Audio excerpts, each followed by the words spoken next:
성도 여러분 안녕하세요. 5월 11일 365일 말씀과 함께 시간입니다.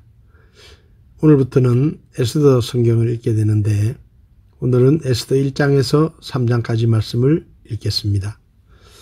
에스더서를 잠시 살펴보면 에스더서의 저자는 모르드게가 아닌가라고 하지만 정확하게 알 수는 없습니다. 기록 연대는 주전 436년에서 435년 사이로 추정됩니다. 에스더서의 기록 목적은 하나님께서 온 세계를 다스리시는 역사의 주체가 되심을 보여주기 위해서 기록이 됐고 하나님을 믿으며 바른 길을 걷는 자가 결국은 승리한다는 것을 보여주기 위해서 기록되었습니다. 에스더 1장은 에스더가 페르시아 왕 아하수에로의 왕비가 되는 배경이 기록되어 있는데 아하수에로 왕은 신하들을 위해 수산궁에서 180일간 향년을 베풀며 자신의 능력과 위엄을 과시합니다. 이어 일반 백성들을 위해서 7일 동안 잔치를 베풀어 자기들의 기분대로 먹고 마실 수 있도록 합니다.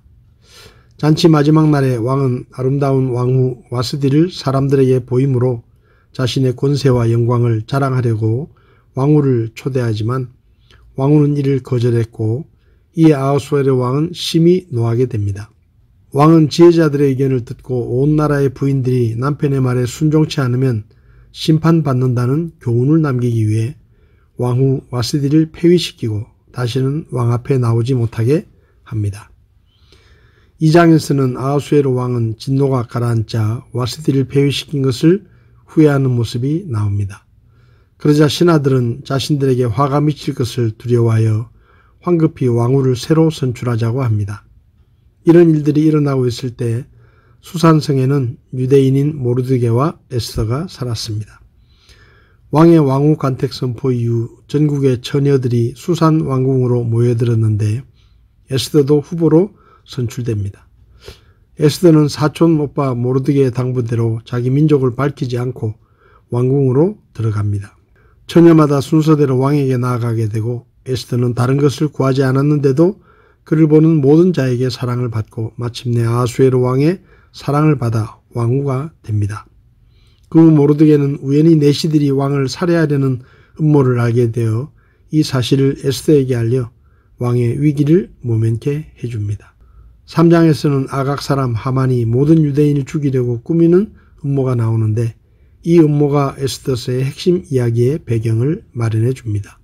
왕국의 제2인자가 된 하만은 모든 사람이 자신에게 꿇어 절하지만 모르드게만이 자신이 유대인임을 밝히고 꿇지도 않고 절하지 않는 것에 분노합니다. 이에 하만은 모르드게의 민족인 유대 사람들을 멸절하기로 결심합니다. 하만은 왕에게 유대인들의 실상을 허위 보고하여 유대인들을 멸절시켜도 좋다는 왕의 허락을 받습니다. 이에 하만은 각 지방에 왕의 도장으로 인친 조서를 보내 모든 유대인을 남녀노소 불문하고 죽이고 재산을 몰수하라고 명령합니다. 이어 수산성의 분위기는 어지러워집니다. 오늘 제 마음에 와닿은 말씀은 에스더 2장 17절의 말씀입니다. 왕이 모든 여인보다 에스더를 더욱 사랑하므로 그녀가 모든 처녀보다 왕의 눈앞에서 은혜와 호의를 더 많이 입으니라. 이에 그가 그녀의 머리에 왕비의 관을 씌우고 그녀를 와스디 대신 왕비로 삼으며. 에스더서는 성경에 수록된 66권의 성경 중에 하나님이라는 이름이 한 번도 나오지 않는 이상한 성경입니다. 그래서 에스더서를 읽을 때는 숨은 그림 찾기를 찾듯이 성경에 기록된 일들 뒤에 숨어 계시는 하나님을 찾기 위한 독자의 특별한 주의와 관심이 있어야 하나님의 섭리를 올바로 이해할 수 있습니다. 에스더서의 무대는 당대의 강대국이었던 페르시아 왕궁이기 때문에 에스더서를 보면 화려한 궁정의 잔치와 귀족들과 신하들의 모습이 등장합니다. 아하수에로 왕은 왕이 된 지 3년 되던 해에 모든 통치자와 신하들에게 자신의 영광과 위엄을 과시하기 위해 180일 동안 잔치를 베풀었는데 180일 동안 잔치한 것을 보면 왕의 권세와 부가 얼마나 대단했는지를 쉽게 상상할 수 있습니다. 그렇게 180일간의 잔치가 끝나고 왕은 수산궁에 있던 온 백성을 위해 왕궁의 정원뜰에서 1회 동안 잔치를 베풀었습니다.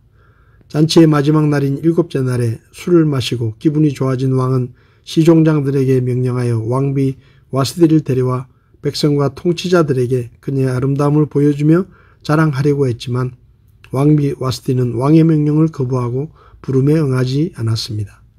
이에 분노한 왕은 매우 분노하여 왕비를 어떻게 처분해야 할지 법과 재판에 관하여 잘 아는 신하들과 함께 의논했는데 신하들은 왕후 와스디가 왕께만 잘못한 것이 아니라 이 소문이 나면 백성들이 남편들을 업신여기게 할 수 있는 잘못을 저지른 것이기에 와스디를 패하는 것이 좋겠다고 정했습니다. 그래서 아수에로 왕은 왕후 와스디를 폐위하고 새로운 왕비를 간택하게 되었는데 그 결과 유대인인 에스더가 새로운 왕비로 선택되었습니다. 겉으로 보면 왕후 와스디가 폐위를 당하고 유대인인 에스더가 새로운 왕비가 된 것은 페르시아라는 나라에서 자연스럽게 일어난 일이라고 생각할 수도 있습니다. 그러나 에스더 3장부터 일어난 일들을 보면 에스더가 쟁쟁한 페르시아의 처녀들과 경쟁하여 페르시아의 왕비가 된 것은 하나님의 간섭과 도우심이 아니었다면 이루어지기 어려운 일이었다는 것을 알 수 있습니다. 성도 여러분, 사람이 믿든지 믿지 않든지 인정하든지 인정하지 않든지 성경을 보면 한 사람의 생사화복이나 한 나라의 흥망성쇠를 결정하시는 분은 주권자이신 하나님이십니다. 믿음은 눈에 보이는 것을 뛰어넘어 그 일 뒤에 감추어진 하나님의 뜻과 손길을 바라보게 하는 능력이라고 할 수 있습니다.